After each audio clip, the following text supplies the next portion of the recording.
as you know, we're expecting an enhanced rains in October, November, and December. For that reason, we have called all our partners, all stakeholders today, and we were just doing a preparation meetings where we wanted to know. We are doing a stock taking of what we have in terms of human resource, what we have in terms of logistics, what we have in terms of all resources, including monetary and budgeting for all the issues.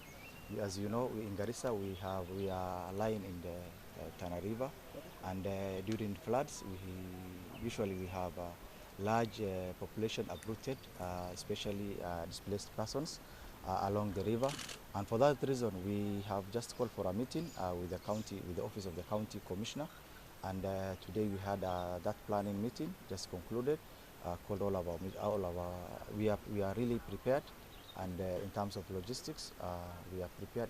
Though we have some gaps, some of the gaps we have, we really need to scale up issues on surveillance. We need to evacuations, and also creation of identification of IDP sites.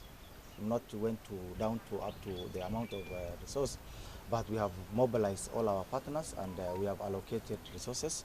I can't tell you it is this amount, but what we have done is we have mobilized all our partners, and in terms of logistics, we have certain level around 60%, I can say.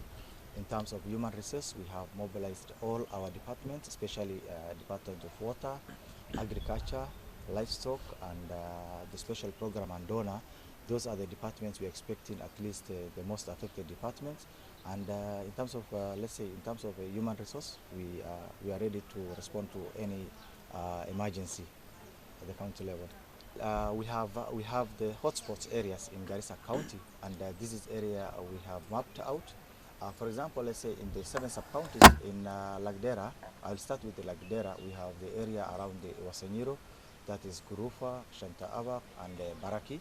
Then we have Madogashe, the Madogashe town itself, and Jilango, and a place called Janju, those areas, and the Bolo. Those are some of the areas.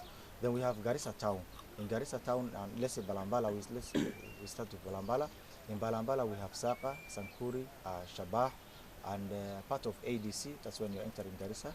And also along the town itself, the township. In township, we have Galbet, the most affected wards, Iftin, and then we have Waberi wards being the most affected. In Masalani, we have areas of Gababa, we have Kotile and Masalani town itself. Then we have Ijara town. Then in Bodai is one of the cut-off areas, Bodai. And then we have Sangailu in Hulugo, and Hulugo itself, where we have cut-off. Then we have Liboi. Then we go to Fafi. In Fafi, we have the Fafi itself and the Gega area, and Galma Gala. Those are areas where they are cut off during the rains. And let's say in Dadaab, we have Saredo, we have Dertu, Alikune, and Medina. Those are also areas where we say they are areas, waterlogged areas, and during the floods, we have a problem. And actually, that's where the hotspots for floods in Garissa we have mapped out with our partners, especially Kenya Red Cross, and we are ready to respond. We have done the PSP, that is the participatory scenario planning last week, and we have advisories at all levels, and currently we have done that one to the community.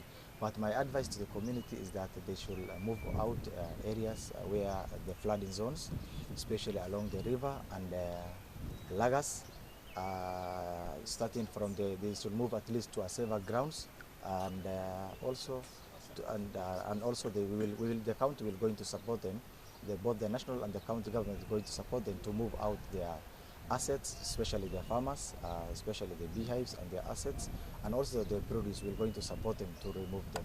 But my word to the community is that they should move to safer grounds starting from the mid-October, that's 15th October and beyond.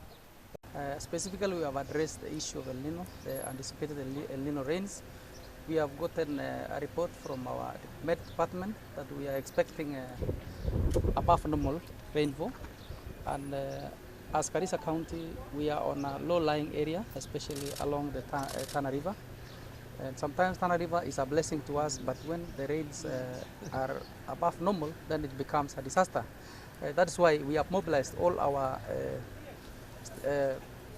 stakeholders and donors, over 50 of them we have sat here today to discuss on the way forward, on being prepared. I want to assure the public that we are prepared as the county government and national government to respond in case of an emergency. And we have advised the members of the public to move to higher grounds, especially in preparation for the same. So I can assure you that members of the protest state that we are prepared as a county, and we would expect much surprise when it comes to the El Nino rains. I think that is so much. Any question?